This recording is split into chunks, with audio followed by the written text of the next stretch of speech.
Alright, so here we want to solve each equation. So we're going to start with number 3. Number 3 says 1/2 x plus 2/5 x plus 10 equals 37.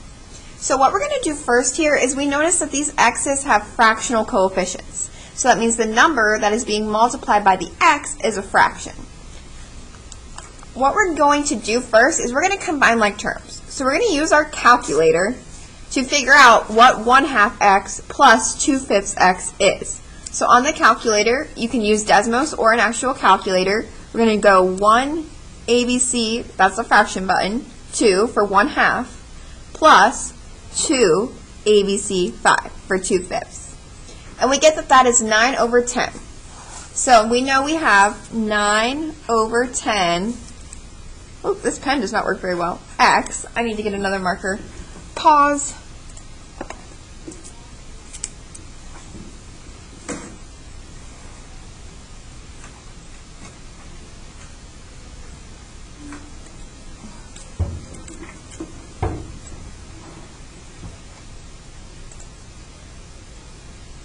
Okay, let's see if this one works better. So we have 9/10 x plus 10, there we go, equals 37.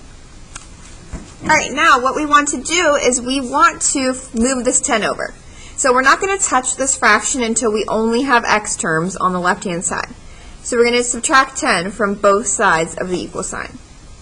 When we do that, we get that 9/10 x is equal to 27. Now we can figure out how to get rid of this fraction. So remember, this is like 9 divided by 10. To undo dividing by 10, we're going to multiply by 10 on both sides of the equation. So we're going to do 10 times 9/10 and then 27 times 10. When we do that, these 10s go away, they make a giant 1. So we have 9x equals, again back to our calculator, 27 times 10 to get 270. Now, we know that 9 times x is equal to 270, but we just want to know what x is. So the opposite of multiplying by 9 is dividing by 9. So we're going to do 270 divided by 9 to get that x equals 30. For the next one, number 4, we have 4x minus 5 divided by 7 equals -7. Here, before we do anything, we need to get rid of the fraction, because the whole left-hand side of our equation here is a fraction. So to do that, we're going to multiply both sides by the denominator, the bottom number in the fraction, which is 7. So we have 7 times 4x minus 5 over 7 equals -7 times 7. When we do this, remember the 7's cancel out. So we get 4x minus 5 equals, again, -7 times 7. You can do that in your calculator. You get -49. We want to get x by itself, isolate the variable. So here we have a -5. To move it over, we do the opposite of subtracting, which is adding. So we're going to add 5 to both sides of the equal sign. To get that 4x equals, again, use your calculator for this if you're not sure. -49 plus 5 is -44.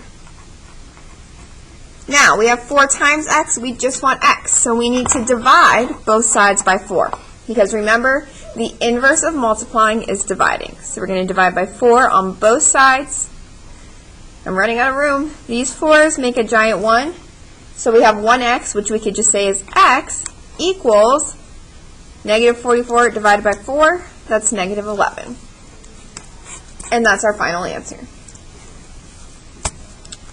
Number 5, 45 equals 17 minus y plus 3y minus 10. What we want to do first is combine like terms on the right-hand side of the equal sign. So 45 equals, let's combine our constants first, so everything that doesn't have a y. 17 minus 10.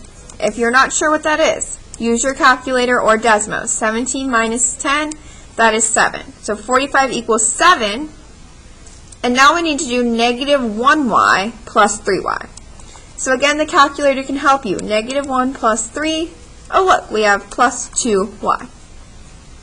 All right, now we want to get y by itself, so we need to subtract 7 from both sides of the equal sign. So 45 minus 7, that gives us 38, is equal to 2y, because these 7's cancel out. They go away. Now, we have 2 times y, but we just want y. So we're going to divide both sides by 2. So on your calculator, 38 divided by 2 is 19. These 2's make a giant 1, so 19 equals 1y, which we can just say 19 equals y. Final answer. And the last one, number 6. Ooh, let me get my calculator on the screen. 25 plus x minus 14 minus 8x equals 123. So now on the left-hand side of the equal sign here, we want to combine our like terms. So again, let's do the constants first. So constants are numbers that are not multiplied by a variable. So we'll do 25 minus 14. That gives us 11. So we have 11, and now we need to combine our x terms. So we want to do 1x minus 8x. So we'll do 1 minus 8. That gives us negative 7x.